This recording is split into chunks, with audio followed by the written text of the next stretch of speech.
தமிழனுக்குலகம் நடுங்கியதுண்டு, அங்கு தன்னாட்சி நிறுவிட எண்ணியதுண்டா?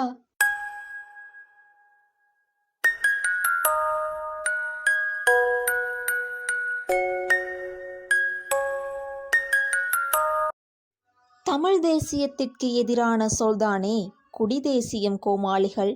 குடி என்றால் என்ன, தேசியம் என்றால் என்ன, கோமாளிகள் என்றால் என்ன? என்னவென்றால், தமிழ் தேசிய அரசியல் பேசுபவர்கள் தமிழ் தேசத்திற்கு எதிராக குடிதேசியம் என்ற சொல்லை பயன்படுத்துவதே தவறான விடயமல்லவா? பொறுப்பு கிடைத்து ஒரு வாரத்தில் பயன்படுத்திய சொல் 2021ஆம் ஆண்டு 12ஆம் மாதம் 7ஆம் திகதியன்று முதல் 2025ஆம் ஆண்டு 4ஆம் மாதம் 7ஆம் திகதியான இன்று வரை 1216 நாட்களாக யாரும் ஏன் இந்த வார்த்தைகளை பயன்படுத்தியுள்ளீர்கள் என்று கேள்வி எழுப்பாததற்கு காரணம் என்ன? தலைமைத்துவத்தின் கீழ் செயல்படுபவர்கள் நேற்று ஒரு கீவெளியில் கூறியது தலைமைத்துவத்தின் கீழ் இருப்பவர்கள் எந்த ஒரு சந்தர்ப்பத்திலும் தவறுகள் செய்ய மாட்டார்கள் என்று. அப்படியானால் தலைமை இந்த சொல்லை ஏற்றுக்கொள்கிறதா? இதை தெரிந்து கொண்டே தலைமை இத்தனை நாட்களாக விட்டு வைத்துள்ளதா?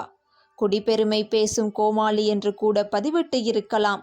ஆனால் குடிதேசிய கோமாளி என்று பதிவிடுவதற்கான காரணம் என்ன? தேசியம் என்ற சொல்லின் அர்த்தம் தெரியாதவர்கள் பயன்படுத்தியிருந்தால் அந்த பதிவை நீக்கியிருக்கலாம். அவர்கள் தெரிந்தேதான் பயன்படுத்தியிருக்கின்றார்கள். அப்போது தமிழ் தேசியத்திற்கு எதிராக தமிழ் தேசியத்தில் உள்ளே பயணிக்கின்றார்களா? என்னுடைய புரிதல் படி தமிழ் தேசியம் என்ற ஒன்றுதான் தமிழகத்தில் இன்று பேசு பொருளாக உள்ளது. இதை சிதைக்கும் வண்ணமாய் குடிதேசியம் என்ற சொல்லை பயன்படுத்தியுள்ளனர். தமிழ் தேசியம் குடிதேசியம் பிரிக்கும் வேளையை சிறப்பாக பார்த்து கொண்டிருக்கிறார்கள். இதை செய்பவர்கள் யார்?